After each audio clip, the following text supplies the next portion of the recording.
Fill her up. You're listening to the Gas Digital Network. Conceive, believe, achieve. Shut the f*** up.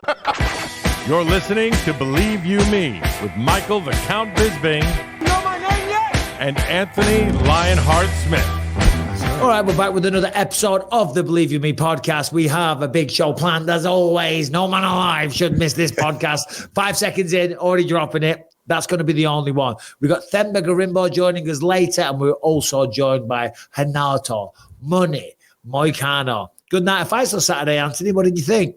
Yeah, I thought they were good, man. I was running around like a crazy person with my kids' sports and all that stuff, but I missed them, so I was able to go back and watch the ones that I really wanted to see. It was awesome, man. Yeah, Themba. God, what a story. It is. What a story. As I say, he joins us in a little bit. Yeah, man. You know, having the Rock behind him like that, and now he's trying to build a library back home in Zimbabwe. I mean, he makes me feel like a piece of shit. Do you know what I mean? He's the guy that hasn't got much to start. Do you know what I mean? And he's doing everything he can to raise money and help his people back home. That's beautiful. Yeah, we're not doing anything with all of our free time and all the advantages we were afforded. We didn't do anything. No, I feel the same way. I keep thinking like I've got to start some like Mikey B's martial arts program for young disadvantaged kids. Do you know what I mean? Like back home in Clitheroe or something. You know what I mean? Got to give back to the community. Poirier does the same thing. Like anytime you talk to him or you're talking about him, you're like, man, I need to do more. I know. I'm not doing enough. I would love to do something like that, but then it's like the next thing comes along, and then the next thing, then the next thing. I'm very, very busy, and then when I'm not busy, I like to sit on the couch and take a little nap. Do you know what I mean? I value that downtime. So, kids, I've got the intentions, and it's coming. But Mike's not helping you. I'll do a Zoom call. Oh shit! What did you make of that main event? Because obviously, we had that foul. We had a point deducted from Imavov. They just need to change the goddamn rule. I mean, I know the California State Athletic Commission talked about it. I thought that was implemented already. Yeah, I thought that was kind of like a foregone conclusion that was already taken care of. Man, I don't know. Delite just looks. Sometimes he'll show up, and he's so money, and you're like, man, it's going to take something really special to beat that guy. And then every once in a while, you know, and I don't want to take anything away from Imavov, but sometimes Delite just doesn't always show up in his best form. And I don't mean that as a disrespect to him. It's just sometimes he looks a little off. It's not very often, but you know, it was the worst time for that to happen. But Imavov, man, he had such a good game plan to shut down the clinch. He shut down the wrestling. He kind of changed the whole game with hurting him early on in the fight. That guy's the real deal. He was, I mean, number one, he is the real deal. Delidze is a tough son of a bitch, though. I mean, because he was pretty much done in round one. Right? That fight could have been stopped. I think the referee was considering it, and then he ends up going 5 rounds, had to dig deep. He looked a little sloppy. He made a few bad choices, if you will, in terms of giving up his back a lot, spinning a little bit too much. But you got to give him credit, man, right? Because maybe he was just shook up the whole time. Yeah, you know, he just wasn't all the way back. That's a big possibility. So I got a lot of respect for that guy, especially his jiu-jitsu game. Just because he came from the jiu-jitsu world before. I knew that guy before the UFC ever seen him. So he's doing big things. I'm sure he'll be back. But Imavov is such a monster, man. Moicano got back to winning ways, got the job done against your boy, Drew Dober. How's Drew doing? Have you spoke to him? I haven't spoke to him yet. I would imagine that he's doing just fine. Drew Dober has one of the best perspectives on life and one of the best attitudes and mindsets of most people I've ever met in this sport. He doesn't get too down on himself. You know, initially, I think we all get down on ourselves, and that's just part of it. But he just has such a great perspective. He surrounds himself with really, really awesome people. And Drew Dober has always been the type of person that's he's never let fighting kind of define him. Like, it's obviously who he is and what he does. And you can see it in his fights. Like, that's the type of person that he is. But outside of fighting, you would never know that Drew's really a fighter. He doesn't hold on to that and carry that with him every single day. So, that's one thing that I've always really learned from Drew, even when we were young teenagers, that he never lets things like that get him down too much. He moves on very, very quickly. So I've always admired that about Drew. And Moicano, that guy is amazing. He's just a great person. Yeah, no, he is. He's absolutely hilarious. I mean, that post-fight speech was incredible. But I just want to continue what you talked about there with Drew Dober. You touched on something because, when you do make it your sole identity, it does compound and make the losses even bigger and harder. But I was talking about this to Rebecca on Saturday night because Molly McCann was on the card and she got back to winning ways. And I thought she looked really, really good. Beautiful armbar finish in round 1. The wrestling was good. She was throwing the elbows. The hands were sharp. She looked phenomenal. And I look forward to her future. But she was very...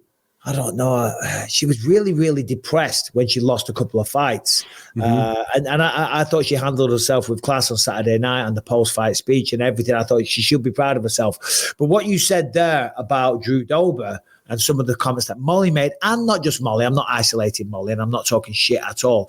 A lot of fighters, they're almost like borderline suicidal. Do you know what I mean? And you can't necessarily let it affect you that much because every time you step in there, you're trying to do that to somebody else, and look, listen, it sucks. I've been there. You've been there. Most fighters have all been there, but you can't, it's like, you've got to put it in perspective. When the loss comes, and as you say about Drew Dober, inevitably they do when you're fighting the best people in the world, unless you're some crazy talented person like a Khabib Nurmagomedov, right? It's going to come. It's going to happen to you. And you can't just feel sorry for yourself. It's like, well, I was trying to do that to somebody else. I was trying to put them through that same misery. You know what I mean? So you've just got to try and, it's easy for me to say now retire, but try and keep it in perspective. Yeah, I've stolen this saying for that. I think Drew, I think he said it in like 2008 or 2009. I heard him say it. And now I say it all the time when people talk about me or talk to me about a loss or something. And I remember it was so simple. He just said, "Yeah, it's just my turn. I've been doing that to people for a long time, and it's just my turn. It will always come back around. You'll probably do it to people more often than it's going to happen to you, but it's always going to come back around. And so I've tried to take that a little bit, and I've done a better job of it at times than I have at other times. But I always try to remember like that perspective and that. I don't know, we've seen it a lot lately, like people getting upset about the outrage and the toxicity from the fans and getting their feelings hurt online. And I'm guilty of it. I'm sensitive as anybody else. So, but I try to like use Drew's mindset where like, I have a really good life. I have an amazing family. I got a lot of good things going on for me. And Drew does a better job of that than most fighters that I know, of just like, hey, I got an awesome wife. I got a newborn. I got a brand new baby. I have an amazing house. I live in a beautiful state. I get to train and hang out and hang out with my friends as my job every single day. Like, what do I have to be that upset about? And I really think a lot of people could learn a lot from Drew Dober.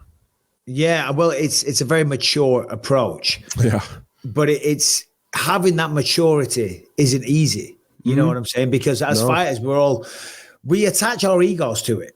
And that's where it really stings. It stings our egos. You know what I mean? Because we put.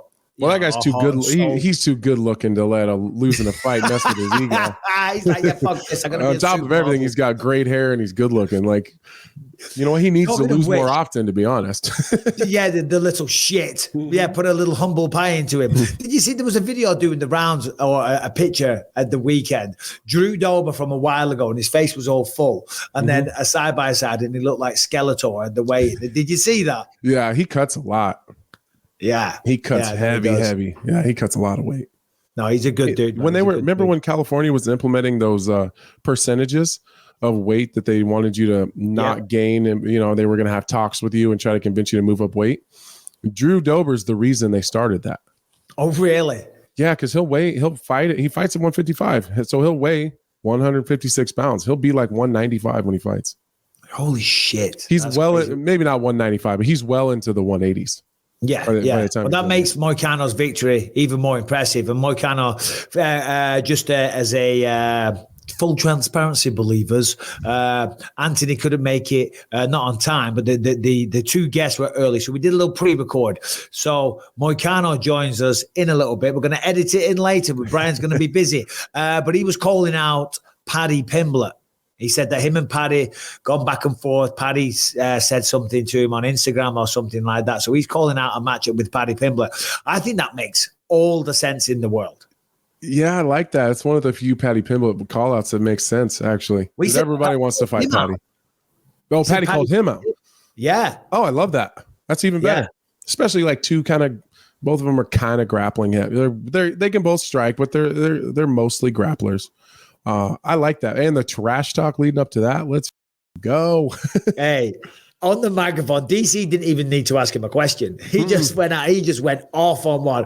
Hey, my dad, he's having a baby. He's 62. I'm going to try for another one as soon as I get home. I looked on Twitter and there was all these different gifs of Renato's wife sitting at home do you know what I mean? Yeah. There's all these different images. It's hilarious. Twitter never fails, man. It's brilliant. I wonder why that was what was popped into his head. You just have this battle with one of the toughest guys in the division. You're banged up, you're tired, you're ready to be done with this whole thing, and the first thing that pops in your head is to talk about your dad having a baby. That's amazing. I mean, what a legend, 62, still getting the job done. Good for him, Papa Moicano. Harrington, this seems like a good segue because he was talking about being in the SWAT. He wants to fight the bad guys, and again, I mean, imagine you are a bad guy, quote unquote, and then the SWAT team bust your house, and it's Renato Moicano with the AK-47. Right. Put your hands up. Moicano wants money. He's screaming at you. He was saying that he wants to join the SWAT, right, which is awesome, right? But Harrington, you were telling us beforehand, right before the show started, about a competition. Check this out, Anthony. This is hilarious. About a competition where different countries send in their best police force, and they have kind of like the police force Olympic Games. Right, Harrington, the floor is yours. So Chile decided, in an act of equality, to send an all-female SWAT team to the UAE police games. And as you can see here, it did not go the best. This is the first obstacle they are coming up on. It is a zip line. So you got the team leader getting everybody set up, get their zip lines going. Oh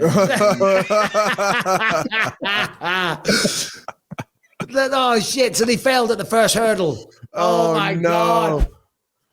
Oh, that's the ability, guys. Yeah. You better just hope and pray on the other end of that zip line wasn't a couple of hostages with their life depending on it. Depending on you getting across. Deirdre and Betty to save your life, and they're fucking falling off and landing in a swimming pool. What are they doing? Oh, that's not great. That's not a great look. It's not a great look for the women. Not a great look. There's a lot of great women out there. I don't know. They must have been part-timers. Yeah, there's no way they sent the best. Let's hope they did not send the best. Let's hope the better ones were working. That's not a fair representation of women, guys. It's not. That's exactly what I was meaning. That's bullshit. Chile set them up. They were having a laugh. I put this one in the notes because I'm interested in this, and it's because I've always said, of course, both of us are strong advocates for clean sport, right? Nobody wants, certainly in the sport of mixed martial arts or boxing, nobody wants to be competing against people on performance-enhancing drugs. And there's often people that say, well, hold on, why don't we just allow everybody to take it? So therefore it's kind of an even playing field. Well, then that becomes who's got the most money, who's got the access to the best drugs. And for my money, it's not what sport's all about. It's supposed to be about the pursuit of excellence and how far you can push the human body and how good and disciplined and dedicated you are. But Harrington, just give the details on this. There is let's see here, Peter Thiel, I think that's how you say it. He has invested money in what he's calling the Enhanced Games, an alternative to the Olympics that will allow all of them to take performance-enhancing drugs. Oh, that's that billionaire, right? It's I think he's the guy who started PayPal with Elon Musk. He is a billionaire many, many times over. So he is using his wealth to put over the Enhanced Games. The idea, he says, there is like science is what's going to dictate the athlete of the future. So they've taken off all restrictions. They will not be testing anyone for any performance enhancing drugs. And they want to see what science can make of the best athletes on the planet. I'll be honest. I'm kind of interested. This is exactly what I would be doing with my money if I was a billionaire. Yeah. This is exactly what I would be doing. Like, Themba is creating all these great opportunities for the needy, and I'm blowing it on dumb shit. That's exactly what I would be doing. I'm down. True. I'm with it. I like that there's obviously we have the UFC and all these other like real legitimate combat sports. Did you see that when I laughed? You got red? My face went like a balloon. So like a tomato, and then the color face. Look, it's something to do with the light in this room. I'm not this red normally. Anyway, sorry, you were saying. Oh, we got like the legitimate martial arts and boxing and the legitimate sports, but there's got to be a part of everybody that just wants to see a bunch of juiced up, psychopathic, cocaine infused, crazy people just go absolutely insane. Like the biggest juice monkeys we can find and just make them fight. I'm with it. I'm with it. We've had it. It was called Pride FC.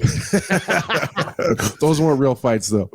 They actively campaigned to have people taking steroids. Do you know that I've been in jiu-jitsu tournaments before? Like, not tournaments, but like shows where in the contract, it says in the contract at the bottom, we will not be testing for performance-enhancing drugs. I've always been in the UFC and under USADA, so it never mattered to me. But I was like, that's weird that like, not only are they not testing, they're telling you that they're not testing. Like they might as well just ask you to do it. In Pride, they said in the contract, because I've seen it online, it said they will test for marijuana and cocaine. They will not be testing for performance-enhancing drugs. I think I've said it before, but Kendall Grove, who used to fight in the UFC, who I was on the Ultimate Fighter with, great friend of mine, he was buddies with Phil Baroni, who's currently, I think, in prison. He's in jail, right? Yeah, like in Mexico. For murder. Yeah. We'll leave that one now. But he apparently was talking to Kendall, and he said the Pride pulled out a picture and said, "Listen, we want you back in Pride, but we don't want this Phil Baroni. We want this Phil Baroni, where he's all juiced out." And he just opens the top drawer of his like cupboard or something. He goes, "I'm back, baby," and in there there's all this like needles and fucking testosterone and all kinds of shit. I'm back, baby. Let's go. Yeah, I'm all for the steroid Olympics. Yeah. Just out of curiosity, I would love to see like what kind of records they will break. Yeah, I want to see how far these guys are willing to push it. See how far they can jump. Like, well, I want to see like how absolutely insane these guys will go. Like, are these going to be just like regular steroid users that are good athletes, or are we going to get like mediocre athletes that are just absolutely juiced to the gills? Because that's what I'm hoping for. This guy's a billionaire. Do you know what I mean? So he's going to want the best. He ain't having Harrington on a bit of Winstrol. Okay. Here. Hypothetical situation. Let's go. You're retired. You're not competing in the UFC anymore. It's not hypothetical at the moment. This is all facts. Hypothetically, the steroid Olympics owner calls you and says, "Michael, here's the deal. We're going to dump all the best money and science into you, and you're going to gas you up as just juicy as we can get you. We're going to give you this amount of money and we want you to compete." No man alive. Are you going to do it? Fucking right. Let's go, baby. Send the contract. Babe, get down to CVS, get some needles. I'm back, baby. 100%. You would do it? Fucking right. Let's go. I would too. Know. If I wasn't fighting anymore, I would too. I mean, you see a lot of these bodybuilders dropping dead very, very early. Yeah, that's true. You know what I mean? But there's a lot of like, you see like those documentaries about steroid users. Like there's a way to do it that's safe. Oh, no, I'm sure. Because these guys that die, there was one just died just recently. I forget what. A lot of the old professional wrestlers too. A lot of those guys died early. Yeah, no, they did, yeah, but oh shit. Anyway, what do I know? Not much about steroids. I hope they call you now. I hope they do. What's his name? Thiel? Whatever his name is. Yeah. Give me a call, brother. I will do it. I'm bored out. I'm bored out of my head. We had a sad day the other day. What happened? Carl Withers. Is it Carl? Yeah, Carl that sucks. Yeah, Apollo Creed died. passed away. He was in Predator, right? Predator. Look at Anthony with the knowledge. Yeah, a big Predator fan. It's a great movie, Yeah. Predator. I showed it to Lucas. He loved it. Oh, it's He's a amazing. bit of an asshole. There is no tomorrow. There is no tomorrow. That's Rocky, Apollo Creed. Oh, man. It's crazy because you know what? He was born 1950. Oh, no, 1948. Mm-hmm. So what is that? 74, 76 years old? Yeah. Did it say how he died, Harrington? Can you see that information? Because you would think that somebody like him who's in shape, looks after his body, you know, obviously a successful guy, access to the best healthcare. And it's kind of shocking. No cause of death was announced, but his family did say that he died peacefully in his sleep. It just goes to show, doesn't it? You know, sometimes it's just your time. Like my dad's about the same age. He smokes 20 a day, you know, hasn't worked out God knows how long. Mm-hmm. You know what I mean? Quadruple heart bypass. He's got about 50 stints and batteries in him, keeping him alive. Do you know what I mean? And yet he's outliving Apollo Creed. Yeah, so that's funny you say that because I thought the same thing about my dad because he actually kind of looked like my dad a little bit, like they kind of resemble each other. And I'm like, my dad, I think I've told it, like crack addict the majority of my life, raging alcoholic, smoked like a chimney, smoked hella weed, hella drugs, heroin, crack, drank his ass off. A wild guy. He was a wild, but he lived to be like 75. Yeah. And then like my mom, fairly healthy, didn't have any real vices, didn't smoke, didn't really drink, just went to and from work, like died in her early 60s. That's crazy. Yeah. I saw a comedian doing a bit on Instagram the other day, and it was like, you got all these people going, I don't drink. And they're out there doing runs and stuff, and they're living this healthy life, you know. And he said, when I die, I want to look like shit in that casket. I want people to look at that and go, oh, close it. Look at the stadium. This guy drank his ass off. Look at him. He said, you might as well just drink. You're going to die anyway. You might as well drink. Enjoy yourself. You know, you're going to drop dead. When it's your time, it's your time. Yeah, my dad always gave me like some confidence. Like, well, I mean, that guy did drugs and drank a gallon of vodka a day and lived to be in his 70s. If I just do half of that, I'll make it to 80. We've always hear about these women, don't you? There's some woman in China or somewhere, she lives to 120, drinks a bottle of vodka a day and 20 cigarettes. It's like, I'm not sure that's the blueprint to go down, though. That's probably not the way to go. I wouldn't shoot for that. Go. All right, Harrington. Oh, no, sorry. Let's talk about this. Tyson Fury, Alexander Usyk was on. Then it was off because of the eye, right? Mm-hmm. Well, now it's back on. I'm sure you've seen this. Yep. It's back on May 18th or something like that with a $10 million forfeit, which I don't quite understand because if either of them doesn't fight, the other person has to pay $10 million. Yeah, I'd be pissed. I don't know if I'd agree to that. You can't help when you're going to get hurt. Well, no, you can't. And it's kind of unfair to Usyk as well, let's be honest, because $10 million. Yeah, $10 million means a whole lot more to him than it does Tyson Fury. Well, no, but what I'm saying is that Tyson, listen, legitimate things happen in training. You know, it's very unfortunate. You know, we've all been there. I'm sure you've been cut in training. I've been cut in training. It does happen. So he pulled out. I understand they would want to put a bit of insurance, shall we say, on this fight going ahead and to, I don't know. Let's not convince the public. They've announced the fucking fight. They know the fight's going to happen. Yeah. But Usyk, if he accidentally gets caught, that's the first time he's doing it. For Tyson, it would be the second. Oh, yeah. Yeah, I guess. You know what I'm saying? Yeah. I immediately thought of the money. I was like, well, I mean, I've watched Tyson Fury's show on Netflix. Like, he was talking about buying a goddamn airport one time, like just at breakfast, just for like fun. In passing. It started with like, I think I'm going to buy a plane. And she was like, you have a plane. He was like, well, no, another plane. And his wife says, you're not buying another plane. He was like, I think I'm going to buy the airport. he just is like burning a hole in his pocket. He's got to buy something. I don't feel like Usyk's doing well, I'm sure, but he's definitely not in the same place as Tyson Fury.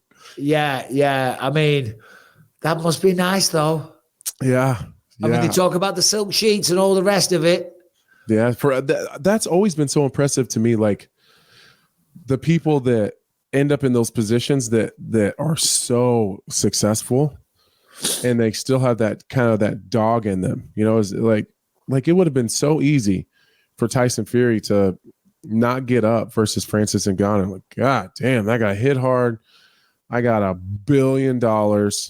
Like, I'm at breakfast arguing with my wife about wanting a new plane, and she's being a bitch about it. Like, yeah, like we're not living this. They're not living the same life. You know, like, what is that motivation? Where does that come from?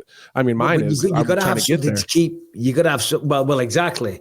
But even when you get there, you got to have something to keep going, to have a purpose. It's all well and good. Yeah. I mean, listen, we all want to have as much money as possible. Of course we do. And, you know, money makes the world go round. It is a necessity of this life. And it provides freedom of choices, freedom to not have to do shitty things. But also, you know, whatever it is that you're doing, it gives you a purpose. You know, having all the money, but then just sitting around on your ass. I mean, what do you want to do? Go on vacation constantly? Well, that's going to get old eventually. What are you going to do? Constantly be on traveling to different countries? That's going to get exhausting. Yeah. You know, you're going to run out of shit to buy. You run out of shit to buy. I mean, by the end of it, I mean, the shine wears off. You know what I mean? Yeah. All the fancy cars, don't get me wrong. Beautiful. It's great. Very good. Very good. But eventually. It's that adversity part that shocks me. I'm not ever shocked that they still compete. Like, whether it's Floyd or it's John Jones comes to mind a lot. Like, that guy has a lot of fun not fighting. You know, like, he really enjoys himself outside of the sport.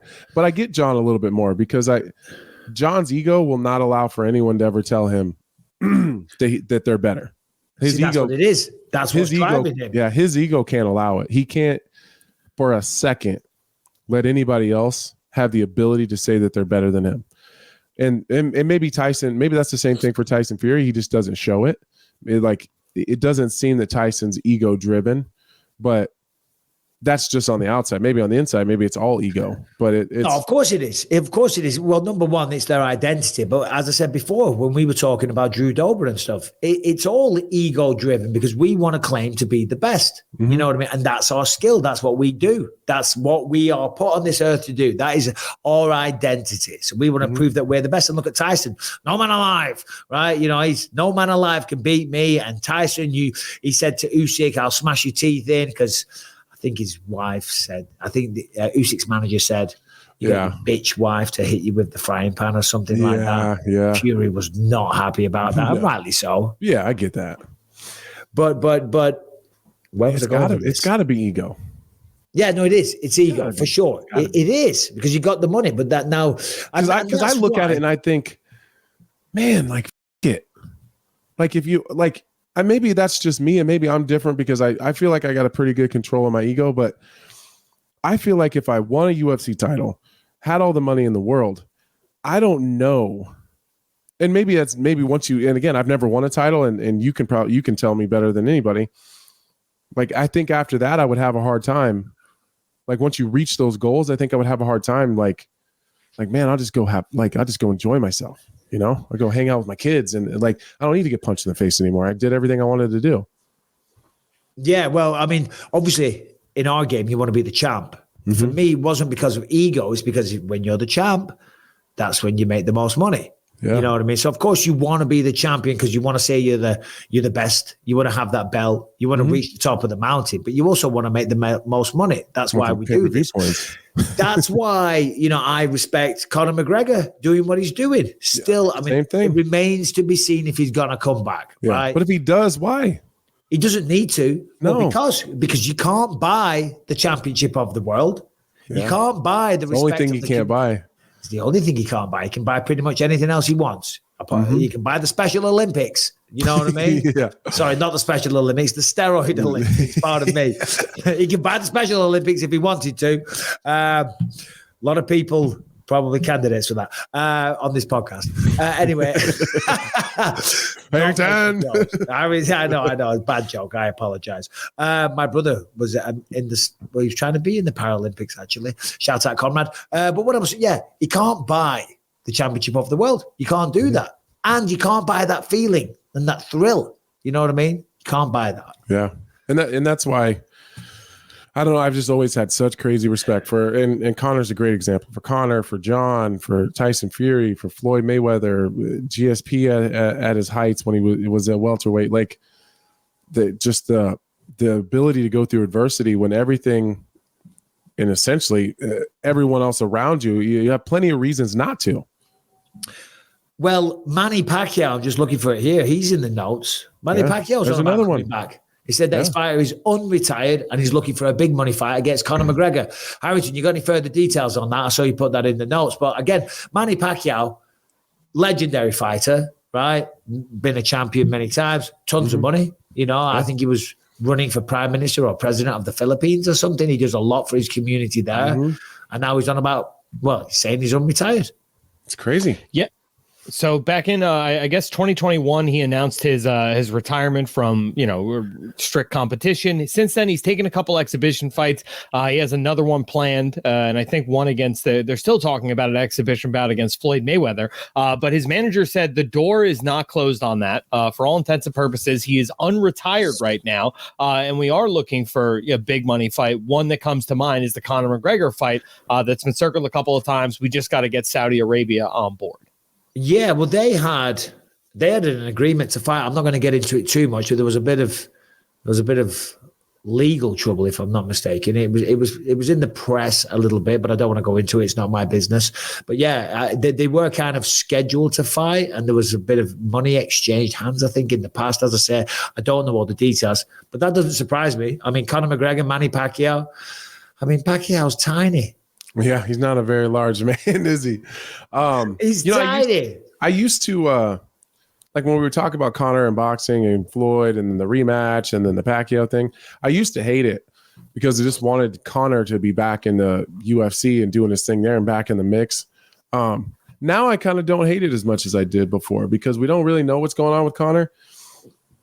And with all respect, of course, Conor comes in, gets a big win. He's going to fight for the title. But as far as like Conor being in the mix in the division, like consistently fighting once or twice a year or even more, I think those days are behind us. So I think at this point, I feel like for everyone, it's more acceptable for him to kind of come and go as he pleases. But it would be cool if he's not going to be in the UFC. It'd be cool to see him do something. Oh, no, absolutely. And he's always going to go off and do something big because he's got the money, he's got the persona, he's got the fame. He's got the power to do essentially a lot of things, not whatever he wants, but, he's got the power to do a lot of stuff. So we'll be seeing a lot more of him. The reality is he's 35, 36 now. Yeah. He's my age. Yeah. 35. He's getting on. I don't mean getting on, but like, when you're having multiple years out. No, but he hasn't fought in 3 years. My lights went all weird. He hasn't fought in 3 years. He doesn't need to. He doesn't need to anyway. We don't want to sit here going on about Conor McGregor every time. Best of luck to him wherever you are in the bloody world. I just hope he gets in there and fights, what's his face, Michael Chandler sometime soon. Today's episode is sponsored by BetterHelp that specialize in online therapy with licensed professional counselors, okay? Whatever it is that you're going through, if you're thinking of starting therapy, then give BetterHelp a try. As I say, every time, it's all online, designed to be convenient, flexible, suited to your schedule. You just fill out a brief questionnaire to get matched with a licensed therapist, and you can switch therapists at any time. So the convenience of this is great, right? You haven't got to jump in the car, drive to the other side of town, pay for parking, walk in, have an awkward face-to-face or one-to-one with somebody sitting in a waiting room. You might be sitting in a waiting room with Tony Soprano.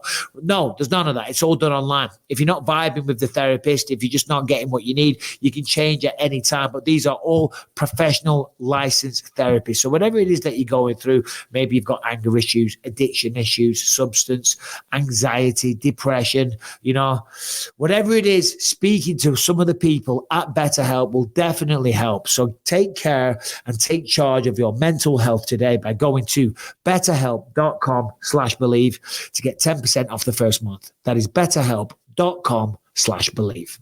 Harrington, what have we got? Throw something at us. What's the big breaking story, the big news? What have we got, Harrington? Come on. So I thought this was kind of interesting. Robert Whittaker He said the DDP loss was a wake-up call. He said Dricus is a hungry guy, and I think I underestimated that hunger. I still believe I beat him 9 times out of 10. I still believe that I'm a better fighter than he is, that I have a better skill set than he does, but fighting a big, strong, hungry guy that's willing to leave it all in there, you need to match that. I feel like I didn't do that in the last fight, and it really made me think a little bit. It is what it is. The best way to make amends is to get back on the horse, and the only way to prove everyone wrong is to get a win under your belt. Yeah. I mean, who doesn't like Robert Whittaker, right? Yeah. You probably, but I feel like he's probably inviting some criticism here for saying that. That's so funny you say that. I was thinking the same thing. Like, God, he's gonna get lit up for that. Yeah. Look, listen, Whittaker's awesome, and he's still awesome. He's had an incredible career, and who knows? You never know. He might see him as champion again one day. Right? He might be right. And he might be right. He might be right. I think I'm trying to. I owe du Plessis the respect to not just blanket agree with Whittaker, because I kind of did. Like I even made excuses for Whittaker before he even said anything after the DDP fight. Like, wow, that just didn't look like the Robert Whittaker that we're used to seeing. You know what? Like, the guy's the champion of the world and just fought a really tough fight against a really hard guy to fight, and back to back beat 2 people that I wasn't sure he could beat. So I think at this point I just need to give him the respect, and we just need to see what Whittaker does moving forward. Yeah, I'd say that's the thing, though. I just think du Plessis is criminally underrated by a lot of the mixed martial arts mass. Do you know what I mean? Myself included at times. And fighters, critiques, everyone. Do you know what I mean? And it seems like every fight that he has and he wins, it's like, he struggled. He got tired. Whittaker didn't show look that up. good. He looked sloppy. He was blowing out of his ass by round 3. Well, he keeps fucking winning. Yeah. Keeps getting the job done. And up until Strickland, he was finishing everybody. And even now that he's champion of the world, everyone's saying, oh, it's bullshit. He shouldn't have won that fight. So even still now, he's not getting the respect that he deserves. I think he deserves all the respect in the world as champion. And I think because du Plessis must be one of those guys. There's guys, and I was one of those guys. People used to always say this about me because I've spoken to people that I fought. They said, we used to look at you and go, oh, this guy sucks. He's shit. But then we got in the ring with you and you're like, oh my God, this guy's really tricky. He's real hard. Like when you look at du Plessis, he's not the most polished diamond you will ever see, but his takedowns are legit. His jiu-jitsu is legit. He's got massive power. He's got a good gas tank. He digs deep, and he's got heart for goddamn days.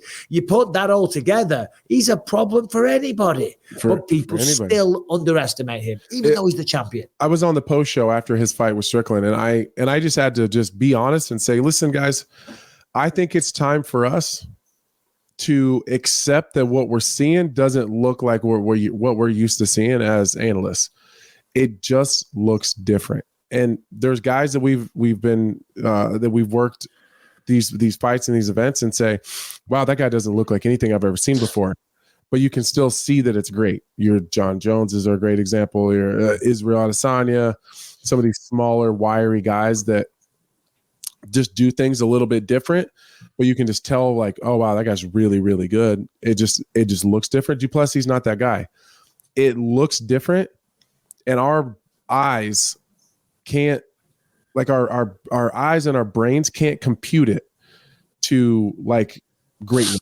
For whatever reason, it just doesn't look right. And I think that some of the things that make us really great analysts, like our own careers, our 20 plus years of training, all the gyms we've been in, the guys we've trained with, the fights that we've watched, I think sometimes it hinders us because everything he does doesn't look right. It doesn't we just can't compute like what is happening here. It doesn't make any sense to us. So then I think we immediately go, oh, that's wrong. There's no way you can keep doing that and be successful for a long period of time. And I just on the post show, I just had to say, listen, I think we just need to fix how we're looking at this and just accept that it's not going to look right and just works for him. Yeah. I mean, listen, I understand what you're saying, but I don't know if I necessarily agree because he doesn't look bad. I mean, look at that. The way he took out Robert Whittaker, that was his best performance yet over. I mean, obviously it wasn't a guy that moves the way he does shouldn't be as successful as he is. Yeah, but it works for him. It works for him. It works perfectly for him. But look at his fight with Darren Till. Within opening seconds, I had him up against the octagon. Boom, just hammering away. Left hands. It just even that doesn't look right. It didn't even look right when he was doing that. Like it was a super robotic, like nothing is smooth. Took down Strickland nice and smoothly. No, there's no finesse dropped involved. Whittaker with the jab nice and smoothly. I'm on your side. Ripped to the body nice and smoothly. It just doesn't look right. And I don't know how to explain it. It's just, me and Dean, even before the fight Friday night, we're sitting around and we're like, got our phones propped up and like I just don't get it. I don't it works, but I can't tell you why. No, I can see why. I think I can. I look Name at him someone else that does that successfully. What do you mean? Does what? What are you trying to have like a slightly offbeat rhythm or loops his punches a little bit? Okay, so he does do that. He does have an offbeat kind of timing. Very, very robotic movement. Doesn't punch when anybody else punches.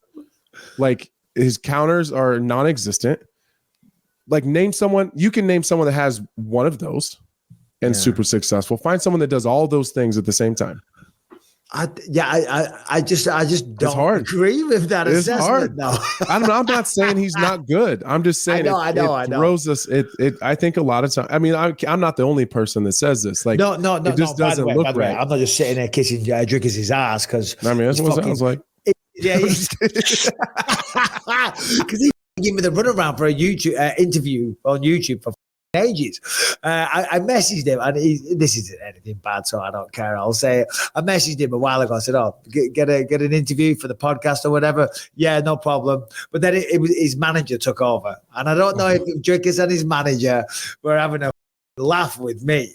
Do you know what I mean? Because they kept moving the goalpost, right? Next Tuesday, next Wednesday. Oh, sorry, champ, we're going to move it for this. And then it was like, oh, he's doing an interview for that. And then they just started getting crazier and crazier, the reasons. Do you know what I mean? And he's like, yeah, sorry, bad weather here. The power's out. And then he's like, oh, I've got to get some new headphones. We need them to be nice and shiny. And then every time it was just like, oh, all the news stations, all the electricity's gone in the city. And I'm like, it's just getting more and more exaggerated. So in the end, I went, all right. You let me know when the time's right. Of course, we need the power on. The headphones have got to be shiny. The wind has got to be perfect. I said, when all those conditions are met, you let me know. Until then, congrats. Good luck. Walk off. So you never did it? You never got it? We did it. Hey, Dricus, I'm up for it, though. Come on, brother. Let's talk. I'll kiss your ass. I won't call you robotic. No matter he what. would call himself robotic. God damn it. I'm saying the guy's the best in the world at 185 pounds. It just, for us analysts, it just looks weird. And it works. I do think that I think he's great for the division though. I don't know. I love his style. Because it's just more, I mean, there is obviously technique there, but it's just brutish force. He's a brute of a I love watching it. Yeah, I love me watching too. it. The way, I mean, listen, Darren's my mate, but the way he kind of ragdolled Darren, and Darren's bloody awesome. Darren's fantastic, and everyone always says, "Oh, you're on the Darren Till bandwagon." Yeah, I am proudly. Look at the way he was piecing Dricus up. I think it was round 3 or round 2 or 3, whatever, when he came back into the fight. Before he got submitted, fair enough. He was looking good on the feet. But that's what he did to Darren Till. Did it to Derek Brunson, forced him to quit. You know, he's a brute. Yeah. You know what I mean? He just breaks people. Brute. I love watching it. And I love his mentality. This guy has that. He carries himself like a champion. Like, sometimes we need a guy like him just to offset the rest of us pieces of shit. Rest of us pieces of shit. Calls me an ass kisser and a piece of shit. I said us. Tell you what. No, I know. Us. Guys, with the power of editing, we're going to come right back in just a second. But, oh, look at this. It's me and Renato Moicano. I am joined by the one and only victorious Renato Moicano. Let's go. Let's go, Bisping. How you feeling, my brother? How you doing? How are you feeling? That eye looks kind of nasty. Yeah, I'm like you, all in one eye, Bisping. Huh? Son of a bitch. Huh? No, I'm joking. I'm feeling great. How about you, my friend? I'm fantastic. I've always got a smile on my face when I'm talking to you. I mean, your fight on Saturday, incredible fight. Congratulations on a great victory. As always, the post-fight speech. Daniel Cormier didn't even need to ask you a question. Yeah, and I was just crazy, and I don't know why, because I didn't even get the finish. If I finish the fight, you can say, "Hi, you emotional and this and that," but I don't know. I see the mic, I see he coming, and I say, "Man, I'm gonna talk a lot of shit." Well, how long was that? Was it close to 2 years, right, or about 18 months since your last fight? Yeah, long time. I don't even know. The last time that I fought was before Doba was November 22, right? So 1 month and 14 months, something like that. Yeah, I had a big knee injury, meniscus repair. So I had been working a lot on my knee. Now my knee is strong, and I don't want to stop anymore. I want to fight and fight and fight. Yeah, well, we want to see you fight, and we want to see you talk as well, and we want to see you get the money. I was just talking to my producer, Harrington, a second ago before you joined us. In the first round, Drew Dober's deadly on the feet, right? He caught you with a couple of shots, but you got him down. You were dominating the ground positions. In the second round, you guys hit the canvas, and all of a sudden, you can see the damage on your face. You were covered in blood. You had a big swelling. What was that? Was that a clash of heads or was it a punch? It was the clash of heads, Today on my YouTube video, if your audience want to watch, I showed the moment that we clashed the heads. Was not intentional, but you can see clearly. And I was not seeing with this eye, on the second round. So that gave me a lot of trouble. But Doba is tough on the feet. He one of the best lightweights in the world, especially on striking, right? Especially on striking. I think he's the number one knockout guy on the lightweight. So I had to do my homework. I had to clinch. I had to put him down because, he was good at striking. Yeah, no, of course. He's deadly. He's fantastic. We got to say, congratulations to your father. 62 years old. The man's got another child on the way. Crazy, right? He's crazy, man. He's crazy. And I think he was trying this for a long time, because 6 years ago he had a daughter, but he wants another boy. He was trying, and then like a couple of days ago he had a son, and now we're going to Brazil to meet him, to meet the brother, and it's going to be amazing. My father is just a crazy guy. He must be proud of you, man. He must be proud of you. And you said you're going to try for another baby as well. You're going to follow in the footsteps soon as you got home. Yeah, I have to. We have to. And I didn't have the time yet, brother. I just got home, and like interviews, they don't say, okay, career first, but then I will have my vacation, and who knows, maybe another Moicano Jr. on the way. Yeah. Well, congratulations and good luck. Did you see the internet after your speech? Because people love watching you fight, of course, but on the microphone, man, you are money, pardon the pun. And the internet just exploded. Like, everybody loves you, man. Congratulations. Yeah, thank you so much. I saw that, and I didn't know why. Because, man, I keep telling shit. I keep with this broken English, but you know what? I'm speaking my mind, and I think people are liking. Well, that's what people do like. When people are being themselves, when they're being authentic, that really resonates with people. You were talking that you want to join the SWAT. You want to join the police and be in the SWAT when you're done with fighting. Talk to me about that. Yeah. Why SWAT? Because imagine you don't say, I want to be an MMA fighter. You say, I want to be a UFC fighter, right? So I want to be a police officer to serve the community, to serve the country that I'm living in. Even though I'm Brazilian, I believe the principles that America was founded on, right? Liberty, freedom of speech, a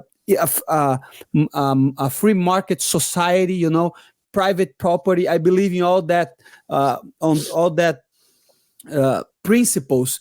And I think a huge part of that is law enforcement, and being law enforcement, serve the community, and still to be able to be part of an elite team that they are the good guys, right? I want that, especially because nowadays I see a lot of other fighters join the police and trying to keep doing something, right? Because after you're done, some people they just go crazy. And like I say, I want to use that as a platform to help the community and to help the country that I'm living on. Yeah, no, that's amazing, man. And it sounds, what a career opportunity as well. That does sound like a lot of fun. You go from kicking ass in the octagon 100%. to then obviously, you're doing a service, but you got it. You're a fighter. You got it. You fucking got it. On the SWAT team, we'll get a reality TV show around it. Money Moicano and Bisping. Could not be better than that, man. Could not be better than that, man. That's going to be that's going to be amazing, Bisping. You a fighter, you know what I'm talking about. Some people don't know, but fighters, they have something. You want to be like a special force team, something like that, that disciplined fighters. And after we're done, we have to find something. And I decide that I want to serve in the police, especially in a team that's very, very, very high professional and good in what they do and doing the good things. So that's why my whole speech was about that.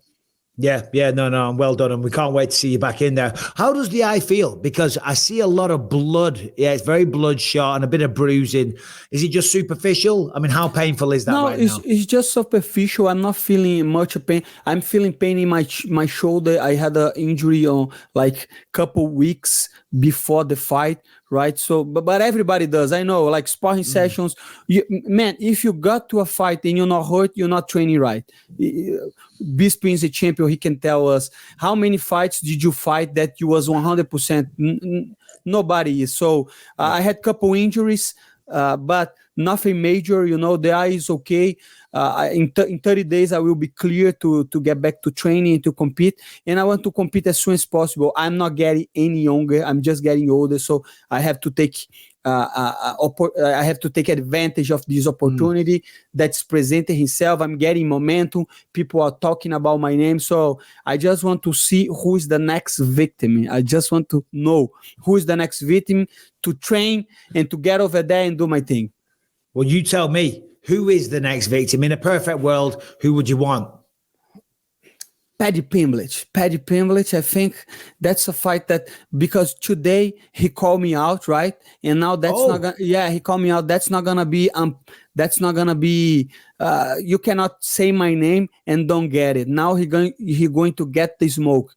He went to my Instagram because I was saying that he should suppose fight Drew Dober, right? Because he's acting tough. But let me tell you something. Paddy Pimblett with this team doing like that, Drew Dober gonna smoke him. And I say that on Twitter, but he got all mad and he say, why would I fight Drew Dober if I can smoke you? And he sent me that on Instagram, and I made a video. He messaged you that? He messaged me, yes. He messaged me on my stories and tag my name. And I say, okay, now you are in trouble. UFC not gonna protect you because you start that shit, brother. I was not talking about your name, but guess what? If they put me against this in Brazil, UFC 301, I can guarantee you I finished that on the first round. That is actually a great matchup, if you ask me, because listen, we know he just fought Tony Ferguson, and Tony Ferguson is a legend, but his best days are behind him. He's going to have to fight somebody ranked. What are you, like 13, 14 right now? 13, but I should be number 5 at this point. No, Bisping, listen to me. I was number 4 on the 45, right? And then you have this guy, BSD, number 13, fighting Dustin Poirier. And then people are going to talk about rankings, my brother. How you beat Frevola, and then you are number 13, and now you're going to fight Dustin Poirier, a legend. Dustin Poirier is a legend. Nobody doubt that. Beat McGregor 2 times. How he going to do that jump? So rankings, doesn't matter. They matter a little bit, but in the end of the day, is the fight that people want to see. And and I can bet you people want to see me against Paddy Pimblett, and that's going to be a good fight. So UFC, stop protecting this and put him against good competition. And that competition has a name: Money, Moicano, UFC, Brazil. And I get it. Maybe he's afraid to go to Brazil. Maybe Brazil is too violent for him. I can go to London, right? They have a UFC on London. And guess what? I will beat your ass in front of your queen. Not anymore, because not the queen, the king. Okay? The king. And I know you England guy, but don't give me that shit, brother. I will beat Paddy Pimblett on your town. So it looks like they're going to have a UFC event in the UK around summer. So in a perfect world, summer. When is summer? I don't get it. When is summer? Months. Talk about months. I don't know if it's been announced, so I can't say it. Summer is all we're saying. No. No. Now you say, you have to say. What's the month? What's the month? The summer? Yeah, I don't know if it's been announced. I'm hearing maybe. But London we start to talk now. We have to finish. You're a champion, Bisping. Let's go. Bisping. I know, but I can't be breaking news. It's not my business. But you, Paddy, in the UK. How do you beat Paddy? How does that fight go down? No, but I'm asking, because I think it makes all the sense in the world. I think it does, but let me see when is summer, because I'm dumb. I don't know. I have to know. Well, it's June, July, August. Okay, that's good. June is okay. I can beat this in June, but July. I'm not waiting too much. 34 years old. I have to go. And if you want that smoke, just send me the contract, Paddy Pimblett. Easy money. I'm gonna make you easy money, my brother. Finish on the first round. What do you think of Paddy? Because he talks a lot. I mean, so do you. I mean, that's what we do. I talked a lot of shit as well. What do you make of Paddy? He's trying to make himself a name in UFC, right? And I think he could be a good fighter, right? I remember his fighting against Luigi Vendramini, and I know Luigi Vendramini. Luigi Vendramini is tough, and he was losing, and then he beat. So I think he has a good team. Now I'm gonna every time that I talk shit about the fight is because I want to get the fight. But I will be honest with you, I think he can take a punch. I think his team is good, but I do think that he lack some defense on the striking, especially when he's walking forward, like his chin is up high. I think his wrestling is not top notch. I think he has a good jiu-jitsu, but only jiu-jitsu is not gonna get you to the rankings, you know. You know better than I'm, Bisping. You have to have a good striking and a solid wrestling and a good cardio. And as far as I am concerned, his cardio is not the greatest too. So I see a lot of holes, but I see that he has a lot of things to improve, and with his popularity and how UFC likes him, I think he can do it. The only problem is he's going to be a better fighter after I finish him on the first round. I'm gonna give him experience, and then he can move up and be a better fighter. But when I fight him, I will finish in the first. All right. Okay. Well, that's a solid call out. It's a pretty fair assessment of his skills, to be honest. I mean, as fighters, as we're going up, as we're working our way through the rankings, we're always getting better. We're always improving. I think what you pointed out there, you know, the chin, he does carry the chin a little bit high, but that can be corrected. He can work on that. But, you know, I mean, he's what is that? Five wins in a row now in the UFC. All right, he had a close one with Jared Gordon. Could have went. No, don't say that close one. It was not a close one. You know, it was not a close one, Bisping. Do you really think it was a close? I had Jared winning the fight. But okay. It wasn't the worst decision. Now we're talking. It wasn't the worst decision we ever saw. Maybe it was the worst decision ever. Maybe it was the worst decision ever in the UFC. Are you kidding me? That was the worst decision ever in the UFC. But okay, I got it. And to be very honest with you, it was a little bit close, but he definitely lost the fight. Yeah. But again, he's on the books. Nobody cares, right? He got the W. And exactly. Now, let's move on. We don't talk anymore. This is not news anymore. Everybody know that. Mm-hmm. So yeah. To be fair, he's 5-0, 4-0. I don't even know. But let me tell you something. I'm being really honest. If Paddy Pimblett wants to fight, let me know. we make the contract. I don't want any drama. Maybe I'm not waiting for him. You know, Frevola was waiting for him for almost 2 years trying to get the fight. I'm not like that.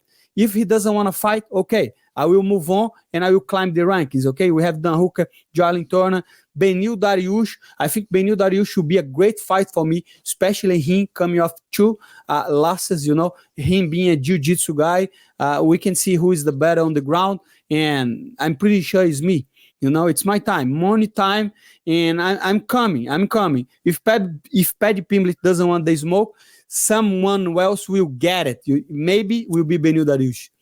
Well, make no mistake, someone's going to get it. I like the Paddy call. I think it actually, for both of you, makes a lot of sense. And with you having a big personality and with you getting a bigger and bigger star, I think it's a sensational matchup. What do you like to do away from mixed martial arts? What does Renato Money Moicano do when he's not on the Renato Money Moicano YouTube channel? Is it Money Moicano? Money Moicano channel, yes. So subscribe and ring the bell to that, everybody, please. But what do you like to do in your free time, Renato? Fuck, Bisping, I'm going to show you that. But I'm trying to learn more about economics, you know? So, Economics. I'm trying to like, this is Portuguese. Investor intelligent. Yeah, the smart investor for Warren Buffett. And like, I'm trying to read this too, but everybody in Portuguese, the 6 lesson of Mises. So I'm trying to learn more about economics and politics and all that shit because I don't know.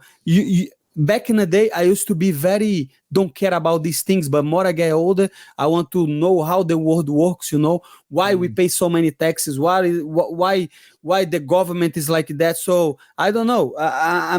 I'm spending my days on trying to figure things out for me, for my family. And that's what life's all about. I'm doing the same thing, brother. I'm still trying to figure this out. So far, so good, but it can always be better. And education is the tool. How many children you got? I have only one, and one is coming. For now. No, I want to have a big family. I think that was something that we had, especially on Western throughout the ages, you know, big family, nuclear family, a lot of people that you can count on. Before we didn't have like social security and stuff. So you take care of your fathers, your father take care of you. And I believe that bond. I believe like people are stopping to have kids and big families because economics are pushing him to not having kids. But that's not good, because money is good, but what does money does to you if you don't have a family to support, if you don't have a community to bring it together? Money is only a tool, and what make you great is the family that you build and your sons and your fathers and all relationships that you have. So I do encourage people to have more family, and because that way we can build a better country, a build community. Because if you have children, you want other people to succeed because they will be around your children in schools and stuff. And people are getting too individualist about themselves. They want to talk about careers and they want to talk about what they like to do. But life is not about that. Life is about being held accountable, right? To do the right things. And I want to have at least three kids, you know. I have one. I want to have 2 more, but who knows? If God sent to me, that I believe, I will be glad. Yeah, no, and I mean, 1 child is a blessing, but 3, all the best to you. How was it in Brazil? Because something you said there made me think. Because in the Western culture, it's very different to a lot of the Eastern cultures. Like next door, our neighbors, they're Filipino. To the left, we have an Indian family, and they still have their parents living in the house with them as they get older. It seems like more Western civilizations, that isn't really how it goes. How was it in Brazil? For me personally, is everything about economics, right? So what we're living in America right now, the inflation is something that is happening in Brazil for decades and decades and decades. So you can see like a lot of adults still live with the parents, you know, because they don't have money enough to move. So I see people with my age that I train, that I study, they still live with the parents because of the current situation. And that holds them to have a family. And I think that's a huge part of what's happening all over the world. So for me right now, the biggest problem when we talk about that is how the government is growing and how inflation is taking over and destroy economies and destroy families. So when I say Western, I say all over the world, because we live in a global economy. If the dollar goes up, every place goes up. But Brazil suffers a lot with that, and I think people are stopping to have children in big families because of that, because the economics. Well, it's hard. I mean, life at the moment is tough. And when you talk of inflation, that's not just in the States, it's worldwide. Obviously, I'm English, so I go back to England. I follow the British news there and everything. The interest rates, the inflation, property prices, it's not just out here in America. It's pretty much most of the world, to be honest. The worldwide economy is in a really tough place. And if you're a young man trying to start a family or trying to get your first house, it's almost impossible. It really is. Impossible. And that's why I was saying, like, and some people, I think, like I say, I think some people, they want the establishment, people that are living comfortable, don't want people to grow, and they want to this whole thing that some people tell is conspiracy theories, but I do believe there is like a deep state in every country. They don't want to leave. They are there forever. They just want to keep their jobs, and they just want to keep imprinting money and spending money on stuff. One thing that you see a lot on these books, like especially in Austrian economics, that if you subsidize in something, you take money from somebody and give it to another, and that sometimes leads to malinvestments. So we have to make the market be as free as possible, so people can adjust. Because one thing that it does is create inflation, because government can print money. So let's say the banks in America, like last year, they got bailed out. And who is the money? Is our money, because of course they just print more money. It makes the value more money. Exactly. Yeah. So that's a big problem. Everything costs more money. Inflation goes up, and the house goes up, because people are trying to say this is like a reserve of value, right? The houses, the gold, and all the other actives. So the economy is not in a good place, and I think that's why we're going to see the society degenerate a little bit. So and especially because maybe you don't believe in God, but I believe in God, and I believe in the institution of church, the institution in the meaning that something that worth to live on, and like that for me makes a better society. And people are starting to struggle with that kind of thoughts, and that's why that was my whole speech, because to me, America was built on that, on society, on separation of the state and religion, that people can be free, and people can trade, and people can have private property. But like I say, I'm still learning. 15 years from now, I will have like stronger opinion on that. It's just a topic that I like, because we pay a lot of taxes. You were champion. How many? It's disgusting how much we pay. It's fucking bro. I live crazy. In California. So on top of all the federal tax that I pay, I think it's 13% state tax as well.